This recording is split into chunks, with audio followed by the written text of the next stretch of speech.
اليوم غادي نسافروا بخيالنا لواحد السيناريو مرعب طالما شفناه في أفلام هوليوود.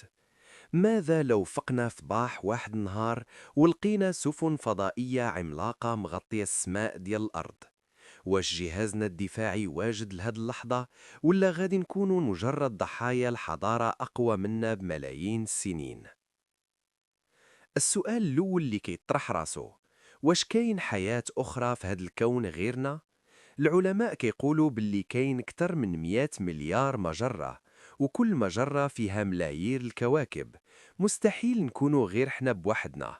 والعالم فرانك دريك دار واحد المعادلة في الستينات باش يحسب عدد الحضارات اللي ممكن تواصلوا معاها، وخرجت ليه باللي كاين 9 مليون حضارة محتملة.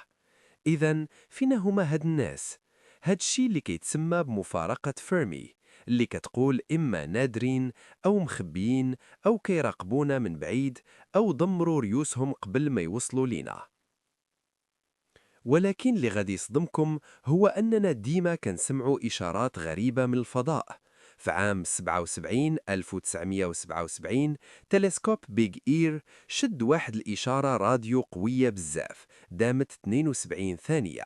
العالم اللي شافها كتب حداها واو، هاد الإشارة عمرها ما تعودات. وفي عام 2003 تلسكوب أريسيبو شد إشارة قوية على تردد الهيدروجين 1420 ميجا هرتز، اللي كيعتقد العلماء أنه التردد اللي غادي يستعملوه الفضائيين للتواصل، وحتى هي بقات لغز. نرجع لقصتنا. ماذا لو وصلوا دابا للأرض؟ شنو غادي يوقع في أول يومين؟ تخيلوا معايا في الساعات الأولى قبل ما يدخلوا للغلاف الجوي، مراصد الفضاء غادي يرصدوا سفن كبيرة كتقرب.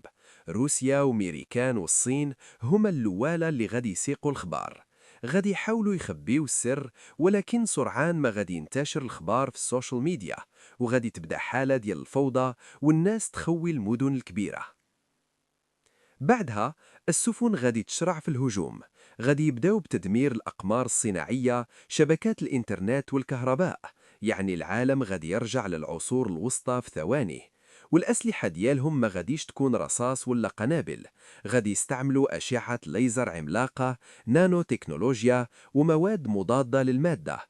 غادي يستهدفوا القواعد العسكرية في أمريكا وروسيا وأوروبا باش يشلوا حركة الأرض. هنا الدول غادي تحاول تتحد وتضرب بالسلاح النووي، ولكن كيقولوا الخبراء أن إطلاق الصواريخ النووية غادي يكون مستحيل، حيث شبكة الاتصالات مقطوعة، وحتى إلى تلقوها دروع السفن الفضائية غادي تصدها بسهولة. في اليوم الثاني العالم غادي يكون دخل في ظلام دامس. معظم القوة العسكرية غادي تكون تدمرات، والفضائيين ما غاديش يكونوا مهتمين بالمفاوضات، حيث نسبة أنهم يكونوا كيشبهوا لينا في الشكل أو التفكير هي شبه منعدمة. هما جاو باش يحتلوا الأرض ويستغلوا الموارد ديالها، وممكن يستعملوا مركبات باش يبدلوا التركيبة ديال الغلاف الجوي باش يناسبهم، بحال أنهم يضخوا غاز الميثان، وهذا الشيء اللي غادي يقضي علينا نهائياً. إذن الواقع كيقول أننا أمام حضارة قدرات تقطع ملايين السنين الضوئية.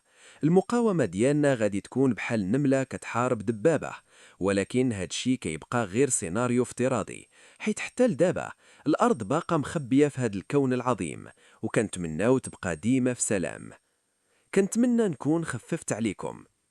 بقاو على خير، وأحلام سعيدة ومريحة، مع ثقافة في المخدة.